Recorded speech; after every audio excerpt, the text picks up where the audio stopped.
Bitcoin will thrive no matter what. I didn't sell. I never sold any Bitcoin. I used to care about nice things. I always used to buy some Rolexes, and then I would say, fuck that. I will buy some Bitcoin with that money. I want to live off my labor. I want to make money, and I want to invest money in a good and hard and sound asset like Bitcoin. The financial system right now is in a brink of a collapse. I don't know how we're gonna pay the debt. If every year the United States, the debt is growing bigger and bigger, and that's the best country in the world, the biggest economy in the world. If you look at other economy, they are even worse. Why would you finance the government? If you buy in stocks, you're financing the government. Bitcoin is just a way to get out of the system that you don't agree. On the next couple years, I want to put everything on Bitcoin. Don't trust in politicians, even if you like them. The system going to do what is beneficial for the system. If worth to lie and to say stuff so the people can vote you, they're going to do that. For those two people in the audience that might not know you, who are you, what are you doing, and what got you inspired to get into Bitcoin?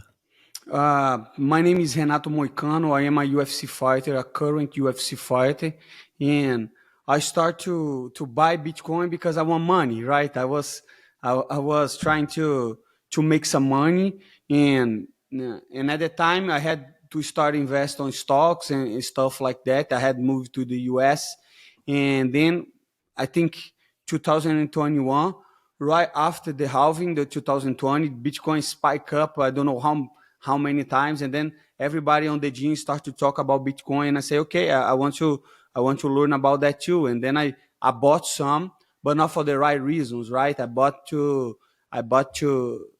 like to get rich and to I didn't understand at the time, and then the price dropped, right? The price dropped, and everybody was saying that this was a scheme, a pyramid scheme, and this and that. And then I didn't sell. I never sold any Bitcoin, but I was not buying. Couple years later, like 1 or 2 years later, I start to really go into Bitcoin, and I read some books, and then I realized Bitcoin is something that is way more than money, right? It's about uh, time preference. Is about saving your money. Is about protect yourself of the inflation. So, but to be honest with you, I start to buy Bitcoin to get rich, and then I understand the purpose of the Bitcoin. Interesting. The time preference thing is interesting. Did it change something for you, that it had an impact on your time preference, or is it just like another asset for you? No, it did, because right now I used to care about like nice things, and I always used to buy some Rolexes and stuff and chains, and I would say, fuck that. I will buy some Bitcoin with that money uh, because I'm sorry. Sorry, I'm so sorry. My son is over here. Oh, no worries, no worries. Yeah. Uh, so I think really change your mind when you realize that fiat currency is all the time the base, and like we losing power. You just start to buy stuff to try to maintain your money, and even with stuff like Rolex, because everybody say, nah, the price goes up, but the price goes up because the money doesn't have value, you know. So when I start to realize that, I start to invest more on things like not only Bitcoin, but family time, and things that get me better, reading more books. So I think Bitcoin changed my mind completely. Interesting. How is it actually as a UFC fighter? Because I think like you probably get little money in the starting, and then you get more and more the more fights you have, and the more famous and stuff like that you get. And then at some point, like you reach the point where you probably don't want to fight anymore, and want to retire. It's almost like all professional athletes go through that phase where they have like prime time, where they earn the most money. Where I think a lot of the where it's dangerous to spend it all and then don't have any income and no money when you're like later in the stage. What is the challenge there? How did you how did you go through that of like not having much money and then like earning more with the UFC and then like trying to save that and invest that and plan for retirement for yourself? I think like MMA is very funny because like I was saying the other day, it's like the free market. You don't have any guarantees. If you fight somebody that is really good, they're gonna pay you more because it's more risk. It's like a risk reward thing. On the beginning, you don't make any money. On my first couple fights, I didn't even get paid. I was fighting for free. I was fighting to get my name out there. And then when I got to UFC, I start to make a little money, and then you make a little money with sponsorships and stuff. But as soon as you have like an audience, people start to follow you, you make more money. But the problem is, uh, I'm from Brazil, and I don't know if you know how Brazil is politically, but Brazil is very, very socialist. Even though we still are a democracy, even though we still elect our presidencies, but the mind, the Constitution of Brazil was made in 1988, so it's very, very young, and you have to realize that the Constitution was made before the fall of the Soviet Union. So on the Constitution of Brazil, we have stuff saying that like people have the right to have homes. On the Constitution, people have the right to have like welfare care. This is in the Constitution. So this welfare is like it's like a a thing that is our constitution. So that's why our money doesn't have value, and as a Brazilian, we don't talk about money. So growing up, I didn't know what money was. Nobody talk about money. Everybody wants to be in the government side. So once I moved to America, I start to realize about money, and then I start to realize that, man, one day I will not be making that much money that I'm doing now. So I have to invest. I have to take care of my family after I'm done. And then I start to try to understand about money.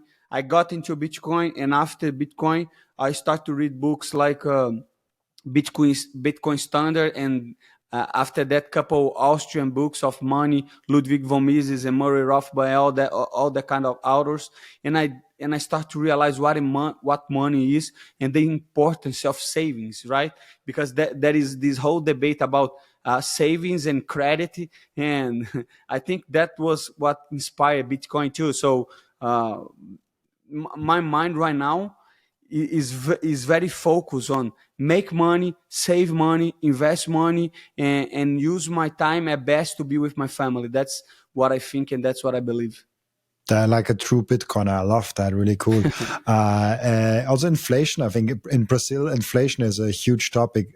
So it's like they have huge inflation, but you don't talk about money. It's the money talks was more than coming in America, and in Brazil there was no money talk. That's interesting. I like that. Not at all. Not at all. Like it's even funny because I remember one day I was a kid and I asked how much money my father was making, and he said, "Hey, don't say that. You don't ask people that kind of question. Even your parents, even if is your uncle or myself, you don't talk about money." In Brazil, they treat money as almost something that is wrong. Like if you're rich, it's because you rob somebody or because you're a bad person. They don't see money as this tool, because money is just a tool for you to reserve value, right? You just storing.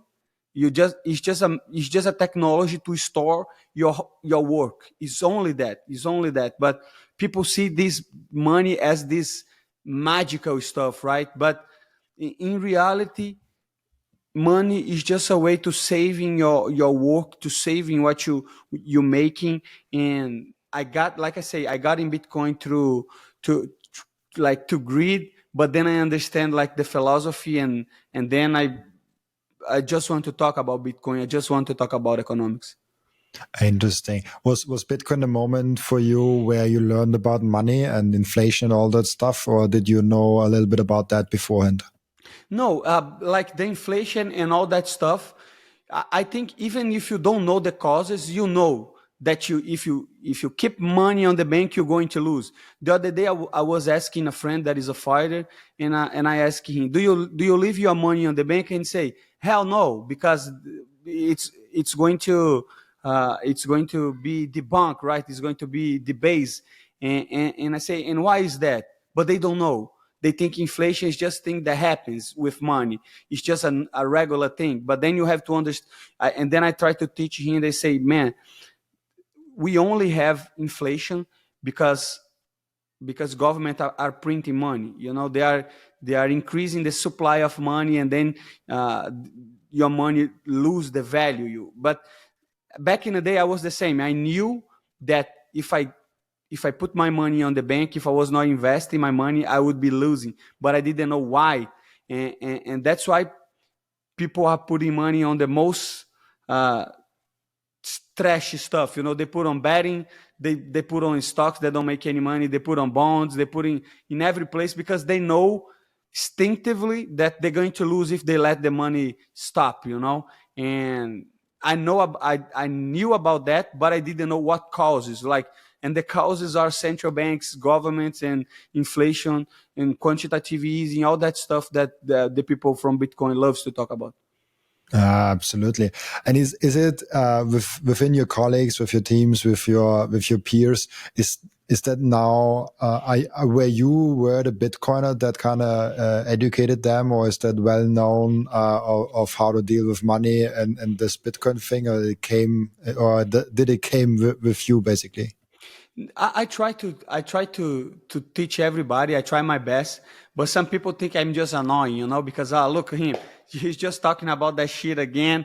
They don't want to talk about that because it's very hard to talk about Bitcoin and economy and not talk about politics too, because politics, they have a huge influence on the economy. So people don't want to be too political about that, and people don't want to talk about that. But every time that I can, I'm trying to teach, like, and say, man, you have to put your money in an asset that not gonna lose value, not gonna lose to inflation, that is safe and secure if you know how to do your self custody. And I'm trying always to spread the word. Thing. I don't want to talk too much about politics, but I think it's interesting that Bitcoin is so much into politics now. Like Trump is mentioning it. We have so many senators that are into this. Political forces around the world actually are now mentioning and debating Bitcoin, which is kind of unbelievable for me to see, because I'm since 5 years into Bitcoin, and this 5 years ago was like nothing there, and now they're talking about it. How do you see that currently with the US maybe having a strategic Bitcoin reserve and they are moving in? How do you like that politicians are moving into Bitcoin and the US maybe steamrolling ahead? I don't know. I think Trump sent the wrong message, right, on the last few weeks, because I thought, because he went to Nashville, right, to the Bitcoin conference, and he said that he would pardon Ross Ulbricht, and he would on the first day, and he would not sell the Bitcoins, something that he didn't do yet. But he create this meme coin that is making billions of dollars, and I don't think that's making good for America. And then now he's using like Solana blockchain and using and buying like wrap Bitcoins. He's not talking about Bitcoin. So I don't know. I didn't like it at all, but that makes sense because as a politician, and that's why we cannot separate politics from economy, because in the end of the day, the president will will say who is going to be the central bank, right? Who is going to be in charge of the central banks, and that are gonna influence a lot on the economy, and they want votes, so they want to say anything to get in the office. They're gonna and that's why we have this huge welfare system. The thing is, people want free shit. Most people want free shit. They don't want to work for stuff. They just want uh, they want the print money to keep going, and politicians, they want to be elected, so they're gonna tell whatever these guys want to hear so they can vote. So that's why I cannot separate politics and Bitcoin. But I think at the same time it's good. It's bad. I think Trump is gonna expose a lot of people to crypto, but not to Bitcoin. So I don't know if this is a good or a bad thing. I think we are in the first day. We have to wait and see. But the first message for me was not good. I didn't like the Trump coin, especially if you see like the tokenomics of his coin, like a billion coins. He has like 800 millions within in his company. He sell 200 millions, so he can dump all this stuff on the heads of who bought the coin. I don't like at all, but we have to wait and see what he's going to do. Absolutely. It's interesting because you probably would have had the possibilities to create your own coin and to create something along those lines and or promote something else. How did you resist the quick money that you could make in crypto, the quick money in meme coins, and stuck to basically Bitcoin only? How did you get the difference between crypto and Bitcoin so quickly? There is a huge difference. If you know what Bitcoin is, you don't want to buy another stuff because, like I say, who is the owner of Bitcoin? There is no owner. Who create Bitcoin? Nobody knows. So very decentralized. And I think what makes Bitcoin special, it is that it's always more, is almost like a religion because we don't know who found.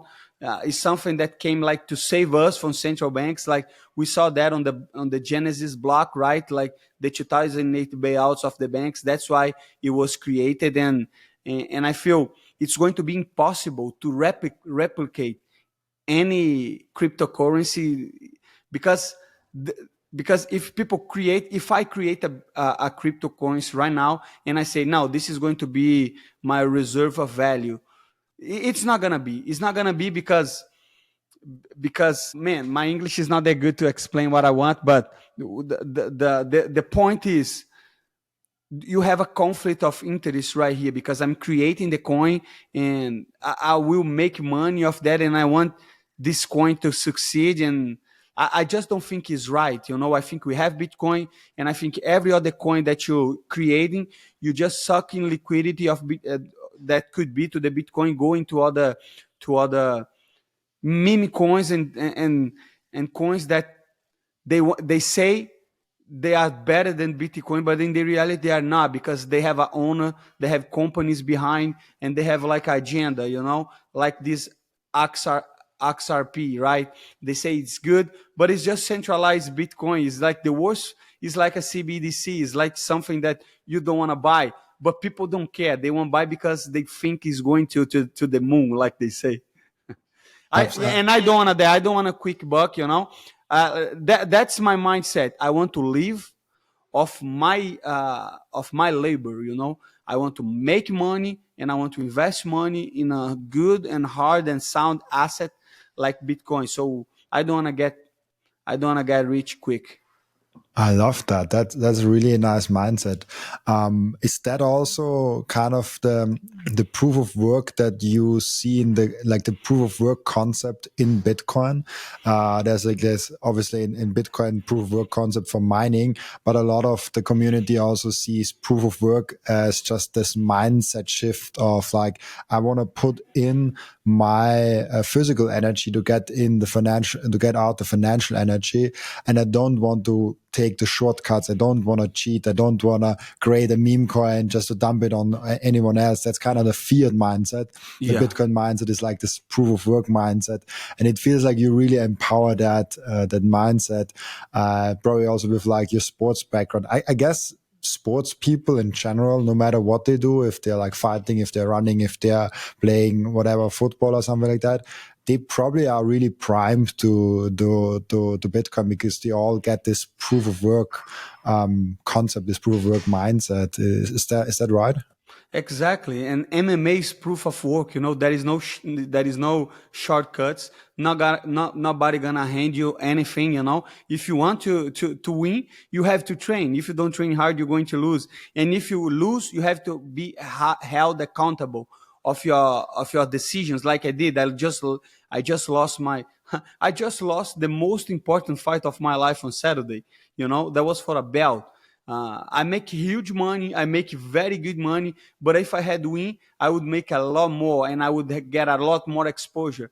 But that's life. I cannot change that. And if you have like fancy currency mindset, you're gonna regret. You're gonna say, or you're gonna blame somebody. But the only one to blame is myself. I went over there and I couldn't do what I was supposed to do, so I have to live with the consequences. And I like this proof of work because right now I can watch the tape, watch what I did wrong, watch what I did right, and get better for the next one. So my mind was always like that with sports, but with money was not like that until Bitcoin. And then I realized Bitcoin and sports, they are just the nature. Is the nature of the market. Is freedom, and how do I say? I don't know the word in English, but it's like you.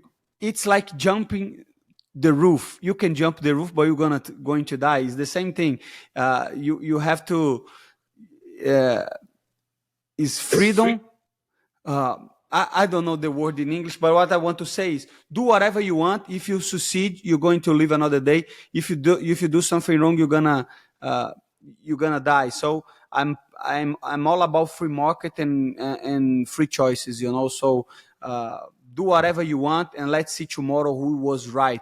And I think the Bitcoin is that mindset. In couple of years, like 5 years ago, people were laughing at Bitcoin, and now we're seeing Bitcoin at 100K. So who was right and who was wrong?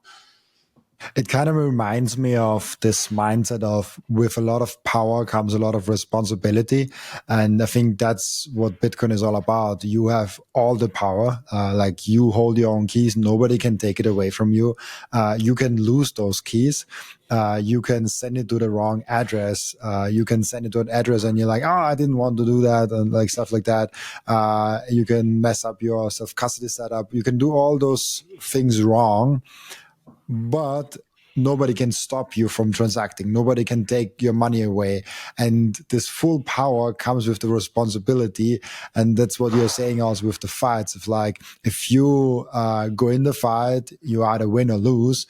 And it's your responsibility to train, to get ready for the fight. And if you lose, it's on you, and you don't blame anyone else. You cannot blame anyone else. Of course, you could blame someone else, but in reality, it's all on you. And I think that responsibility we're seeing reflected in Bitcoin. And I love the example with the fight. Also really cool.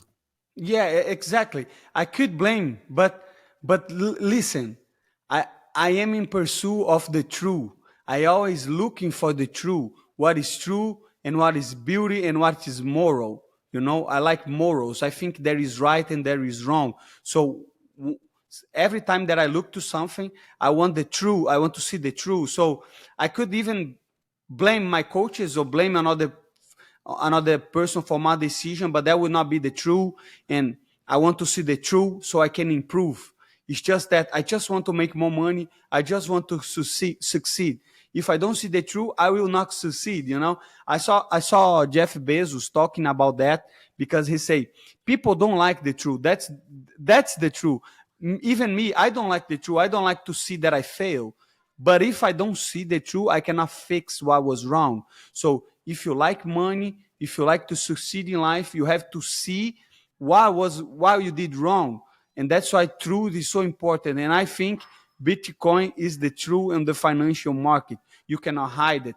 The price is due to the stock and flow, and to the demand, like in the supply and the demand. It is the true free market asset. Nobody controls, and the prices fluctuations are something normal because people are buying and selling, and according with the demand, the price goes up or goes down. So I think it is the same thing with fighting. I see what is wrong, what is right, and I want to improve, and I want to make more money. And that's why I was so attached. Now I'm so attached to this Bitcoin mentality. Ah, yeah, I love that. Really cool. What did you actually do before you were a fighter? Did you do something before that, or was this your start of the career? No, I went to the law school. I went to the law school and I stopped. Like I did 2 years, 2 years and a half. I was half college in Brazil. I was supposed to be a lawyer or something like that. But then I start to fight professionally, and I say fuck that. I want to fight.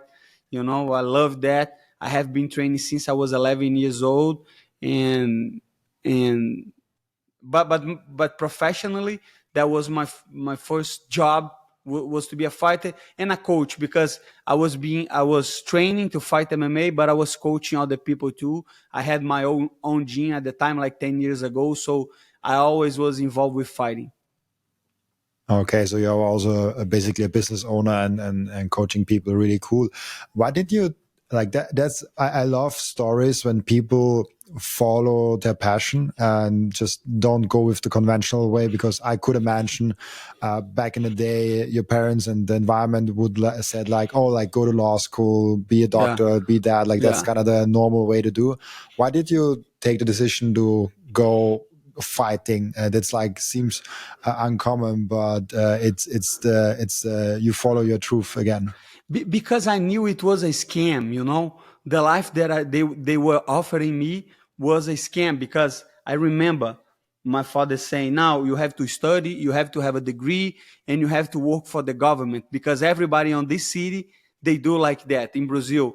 I don't know how Austria is, but in Brazil, if you work for the government, you are in the best place, because you make money regardless, right? They're gonna pay you even if you do a good or a bad job. So I'm from the capital of the city, Brasilia, and everybody, like my parents, my sister, my cousins, everybody, my uncle, everybody had a dream to have a degree and to work for the government. Everybody, and I was seeing, man, that's bad, that's wrong, that's a life that I don't like. I don't want to be a bureaucrat, and probably one day this is not gonna work for everybody, because if everybody is going to that, that's going to be more competition, right? Everybody's trying to do the same. I will try to do my stuff, and I will follow my dreams. I don't care about what other people think. I will do what I like, because if you think about that, if you do what you like, you have the most chances to succeed, because you're going to do every day. One thing is doing something that you don't like. So let's say you don't like your work. Let's say you don't like the life you live. So every day is bad. You're going to the work is not something that you love. So probably you're not gonna spend like your free time working on that, and you're never gonna be as good as you do be if you had something that you like. So I just love MMA. I just love fighting. I was watching all the time. I was good, and I say, "Fuck, I'm going for it. I don't care, and I'm gonna make it happen." And that was my mindset at the time. I say, "Fuck school, fuck college. I'm going to the United States. I'm going to try my best to be a fighter, and I'm going to make it work." And I did. I love that. Yeah, you definitely did. What was kind of the reaction of your environment when you did that? Were they supportive of you? No, no. Everybody will say, "Man, you're going to be poor. You don't know what you're doing. You're living a good life to live a dream, and that's not gonna work." And it's funny, because usually it's the people closer to you that gonna say that stuff.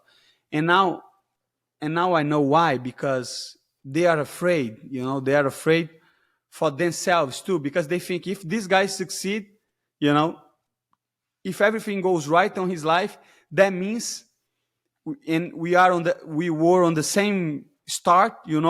That means if I don't succeed, it's my fault. You know what I mean? So that's why people don't want to see you go up in life, because that means if you're going up and they're not going up, it's their fault. And then that stuff that we are talking about, that about seeing the truth, they don't want to see the truth, and then they want to blame you, they want to stop you to achieve your dreams.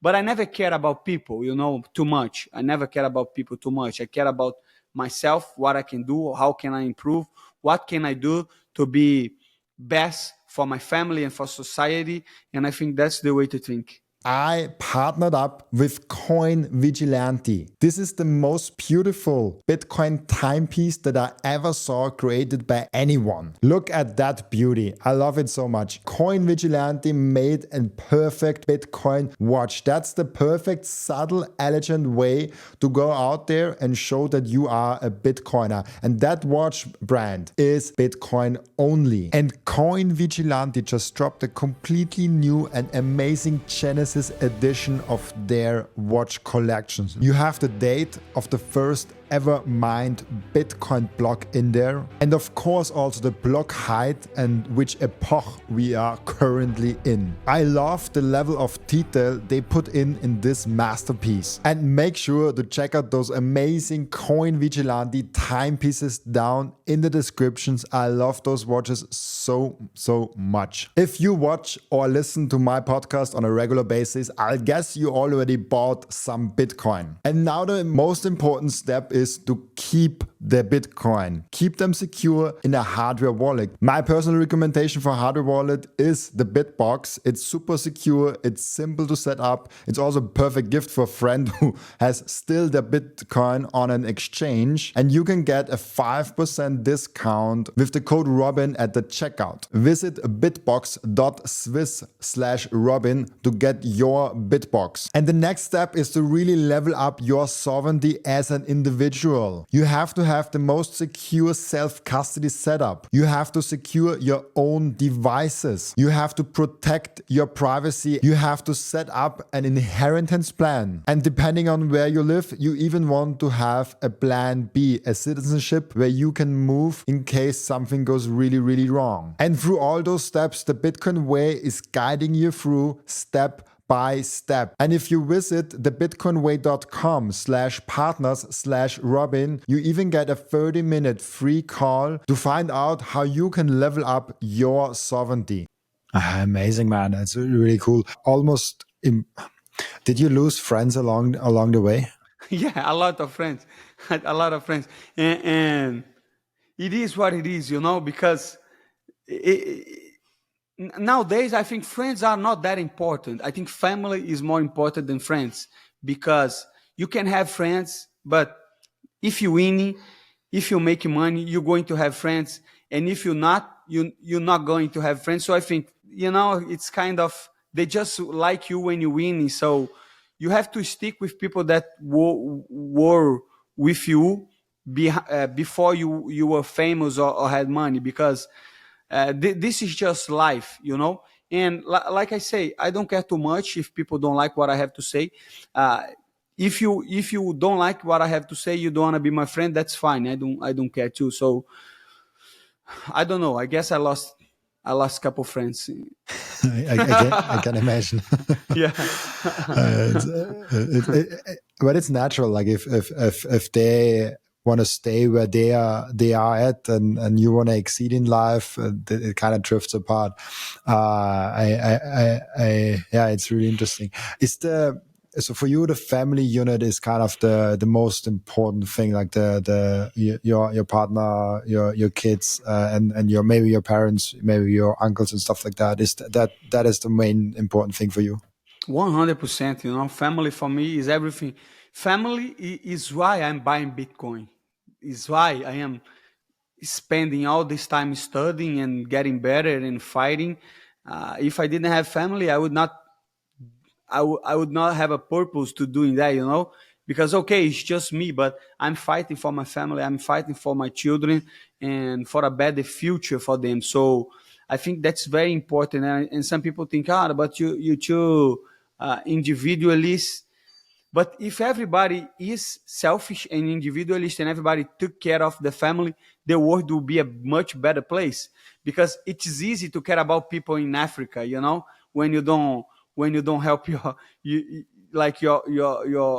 friends or your brothers. It's easy to care about people in fucking Iraq or something and don't care about your neighbor. So it's very easy to be a socialist, and it's very easy to be because it's others people money, and it's very easy to be good with others people money and to help people that you don't see every day. So I try my best to be the best father that I can, to be the best friend that I can, to be the best husband that I can.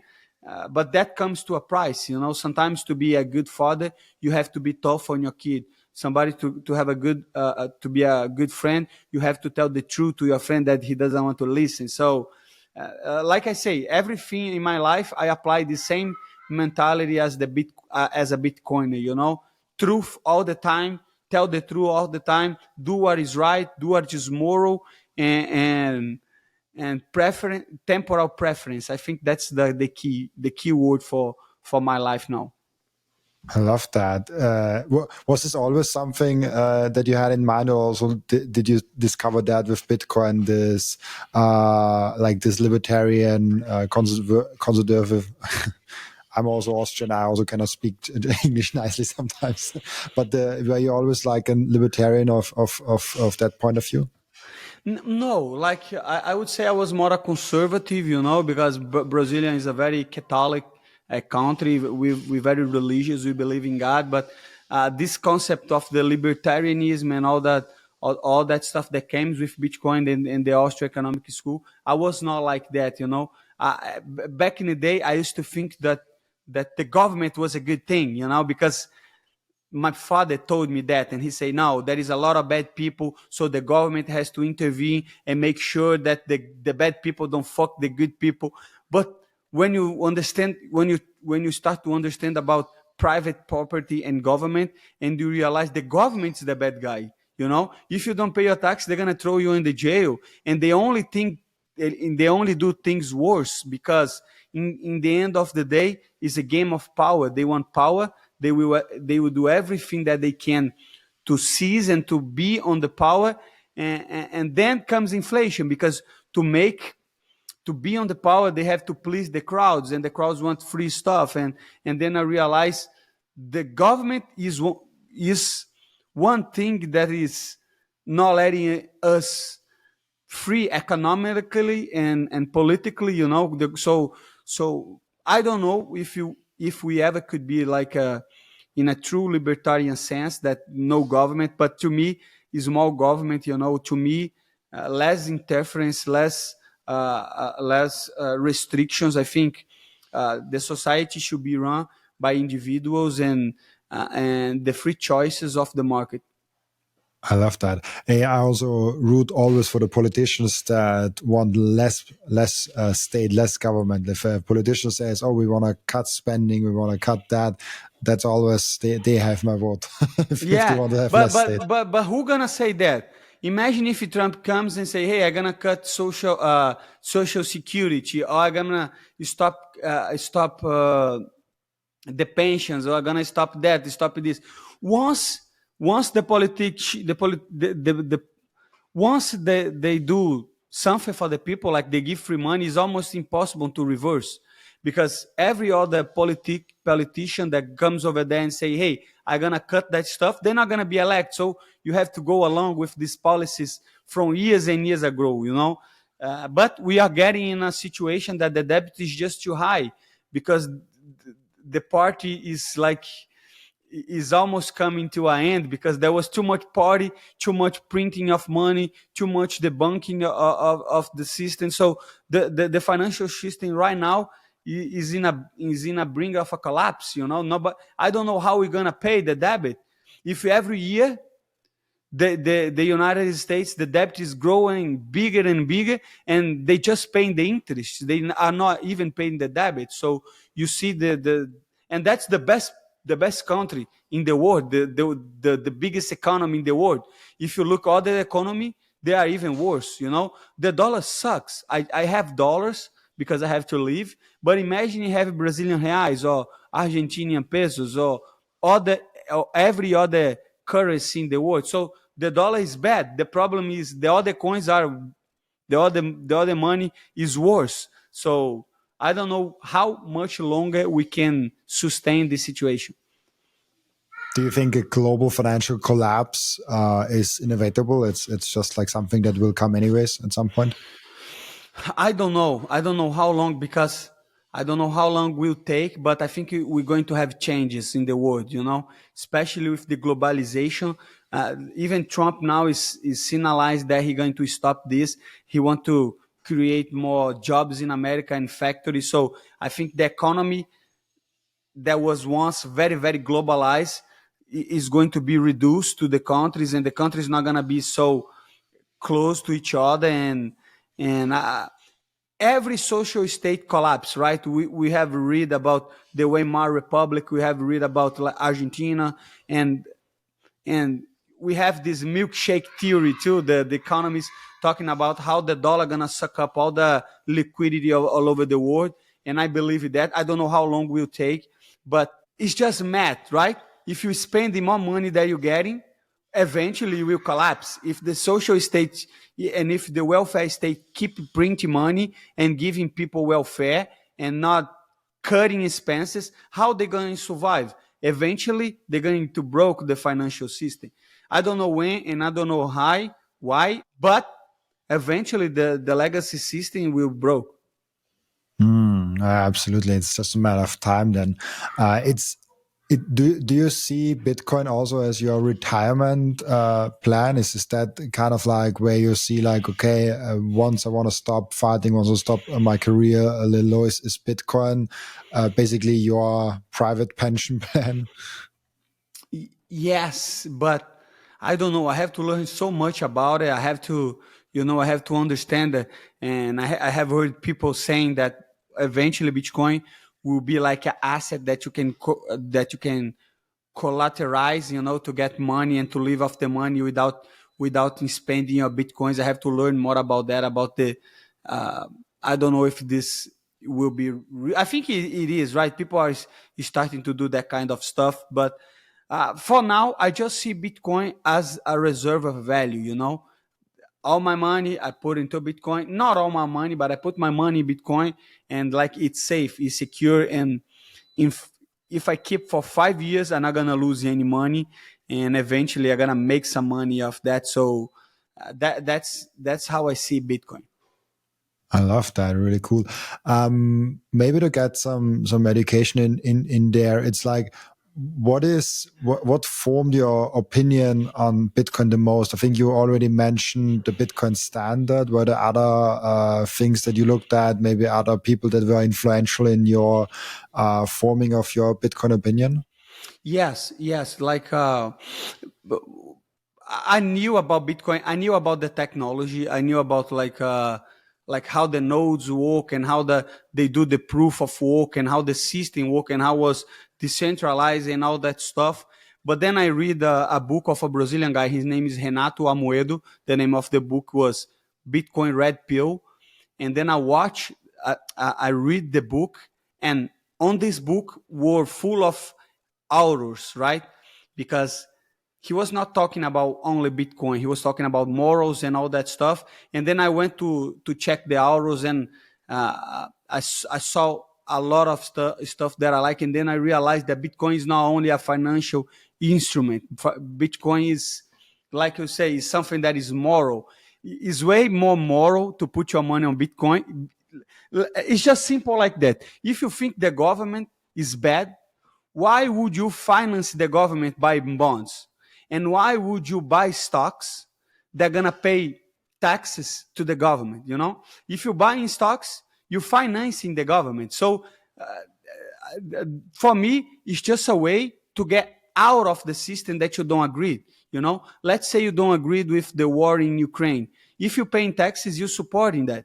If you, let's say you don't like, let's say you live in a place that you cannot smoke weed or drink, you know, and, uh, and if you like to smoke weed or drink, and you think that's moral, that you don't see any problem on that, if you pay your taxes, you're helping the government to enforce the law, and a Bitcoin is a way to get out of this.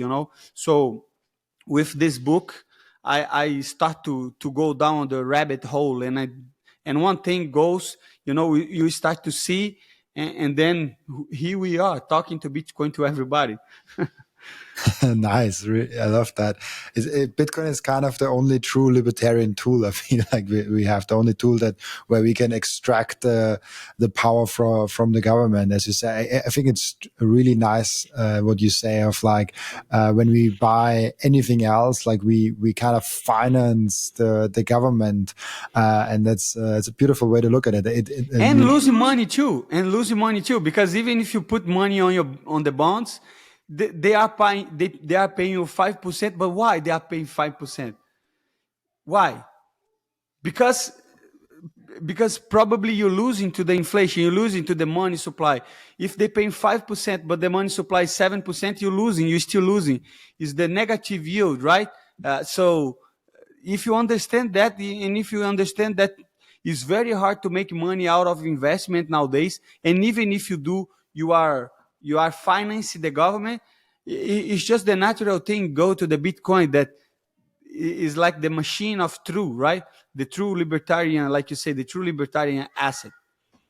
Absolutely. I didn't research that, but do you also get paid in Bitcoin? Is that possible for UFC fighters? No, I get paid in dollars, and then I do my diligence, buying Bitcoin and stuff. But I don't get paid in Bitcoin yet, not yet. Oh, so But I think I can. I think I can do. so that's something that you would like to do in the future, getting paid in Bitcoin. Yeah. I can just tell you from personal experience, I got with the podcast the first time I ever got paid in Bitcoin last year, and it's an amazing feeling to get directly in your self-custody setup the Bitcoin. It's like it's a feeling of another world. I love that a lot. Actually, it's amazing thing. So, but how you do? I need to understand that, because I was watching an interview of what's the name of the guy, Jackie Mauler? Do you know? Yeah, Jack Mullis, from Jack Strike. Mullis from Strike. Yeah, I was reading that he don't have any dollars. Everything that he does, right? He does on Bitcoin. I don't know if he has a credit card or stuff like that. That pay. I want to learn about that, but I don't know yet. Do you know what it is? Yes, I think Jack Mullis does it like that. He has a credit card where he pays the things that he cannot pay in Bitcoin, because there are a lot of things that you cannot pay in Bitcoin currently. And then once a month, you pay off the credit card using Bitcoin. So you just like once a month send Bitcoin to the credit card and paying off the credit card if you have no dollars. I think that's how Jack Mullis does it. You can also, I think Strike actually does that with Jack Mullis, where you can get the money, and right when it comes in, you can split it like 70% Bitcoin, 30% your dollars, whatever you do. So you can have something like that.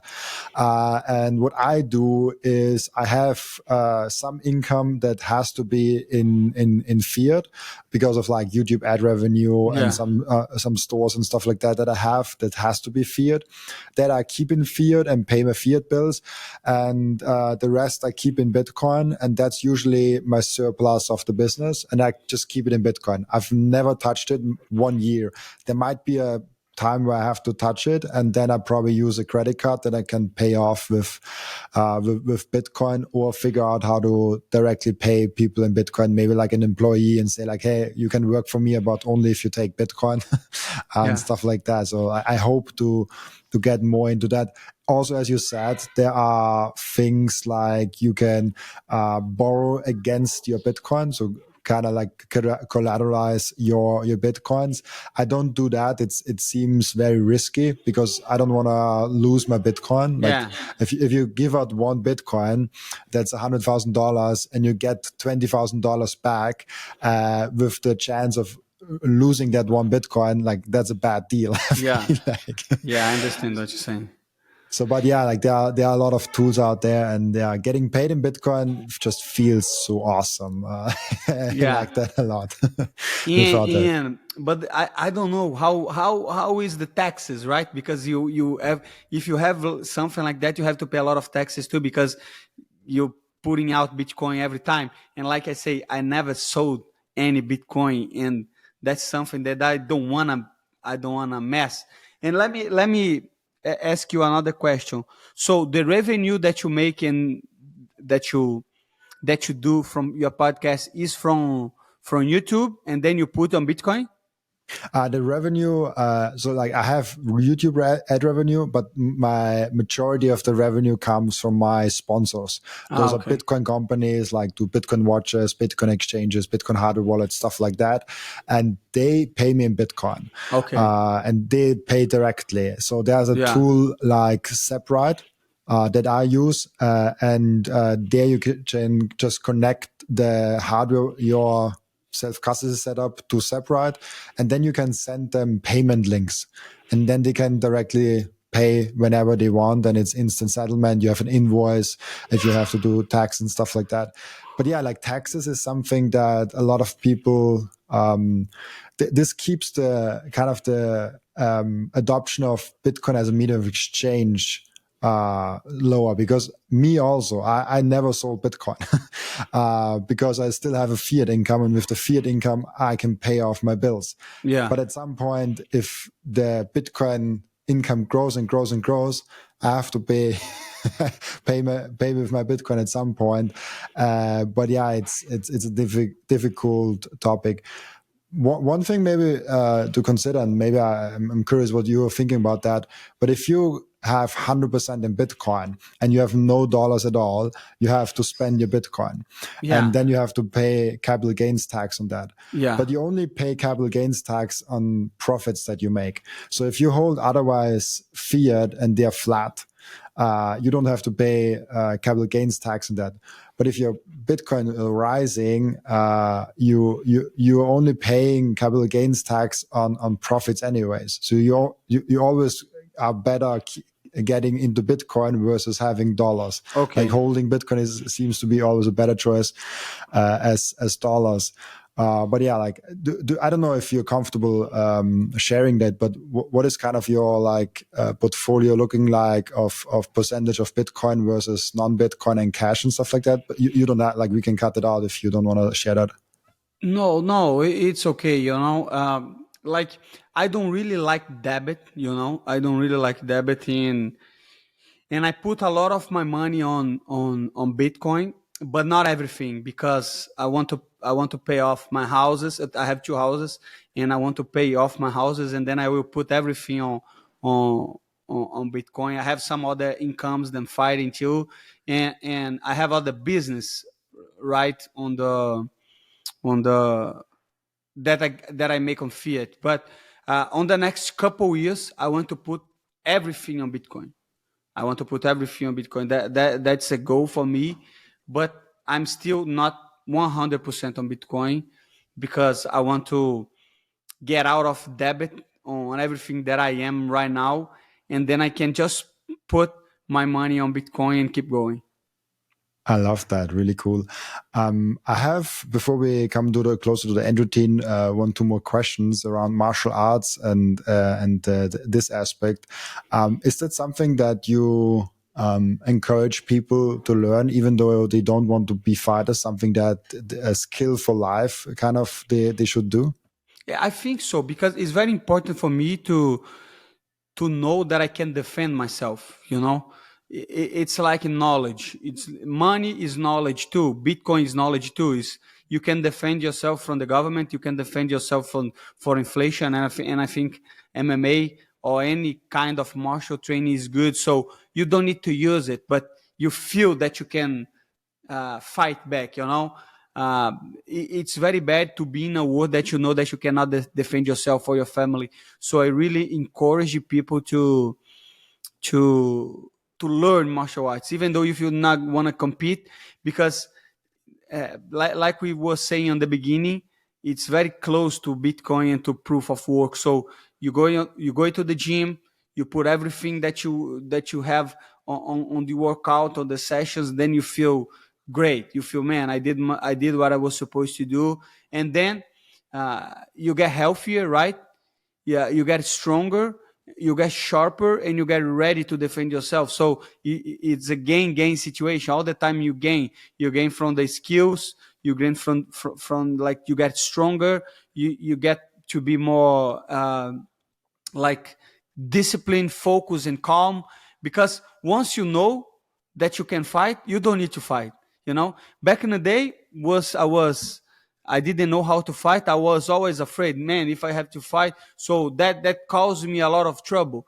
But now, like, I feel I can defend myself. And even if somebody wants to fight me, I say, man, no, I don't need, because I know that I can defend myself. So I don't need to prove anybody, and not even to myself that I know and I can fight. So I really encourage people to start a martial arts training, or even kind of competition, to get healthier, stronger, and uh, and self confidence. I love that. Is there any recommendation of, like, there's so many different martial arts styles you can do? Is there anything that someone that never did any martial arts, that they should start with that kind of martial arts? Now, any martial arts, I think boxing is a very good way to start because, of course, you have less stuff to worry about. It's just hands. I'm not saying boxing is easier, but it's easier to throw punches than to throw punches and kicks. It's easier to throw punches and kicks than throw punches and kicks and takedowns.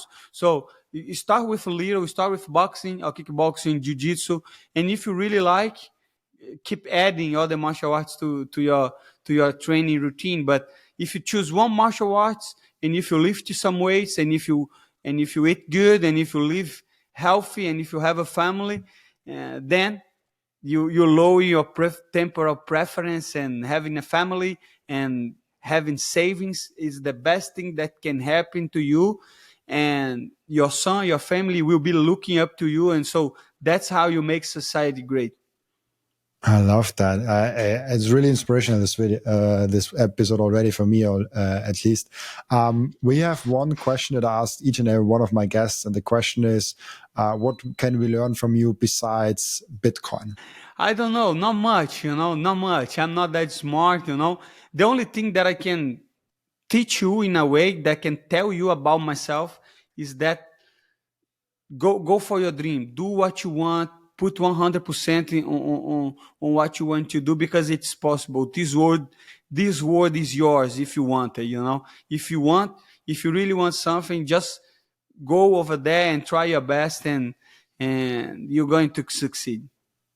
Did you had actually one fight when you were younger and still not sure if you do that professionally, where you had like one fight of like, okay, I want to do this professionally, like this is my career? Did you had like one fight that was like Yes. flipping the switch for you? Yes, 100%. That was my third fight. I was fighting the biggest show in Brazil. And even though I had like two fight professionals before, I didn't know if I want to be a professional. But I remember the feeling of winning a fight, and then people asking you how it was. And then I had couple reporters, and I was in couple, like, MMA fighting sites and stuff. And I say, man, that's cool. I want to do that for the rest of my life. And now I believe in myself because I did it.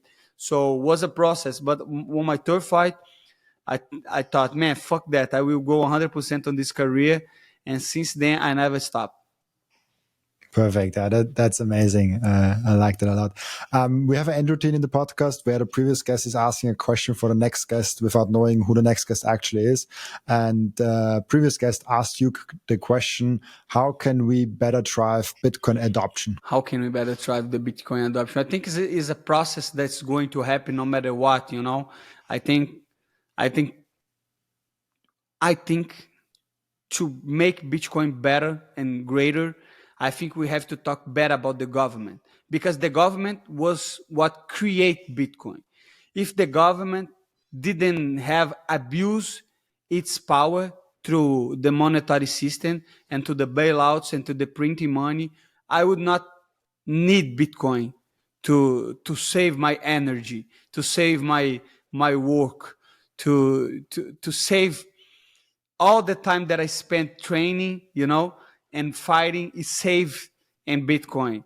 And if the government didn't have abused its power, I could store in dollars, but unfortunately I cannot. So we have to talk that government is bad all the time.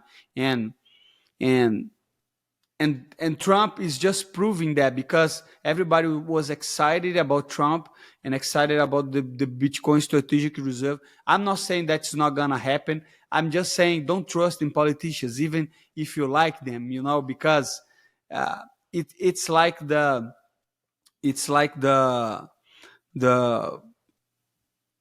the Austrian economic school. The system going to do what is beneficial for the system.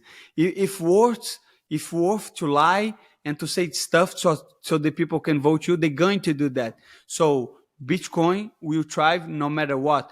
I didn't want Trump to create this residual strategy for the Bitcoin. I want for the America, because I love America. I live in America. And if he had created that and he start to accumulate Bitcoins, and if he bought the 1 million Bitcoin, America will be the prosperous and the rich nation for the next 100 years. But if he choose not, that's not gonna break Bitcoin. That's going to break America. So I think we have to talk a lot of shit about all governments in the world. There is better governments and there is worse governments. There is better politician and is the worst politician. You cannot compare Trump to Lula, the president of Brazil, or you cannot compare Milei from Argentina and Bukele to Maduro in Venezuela.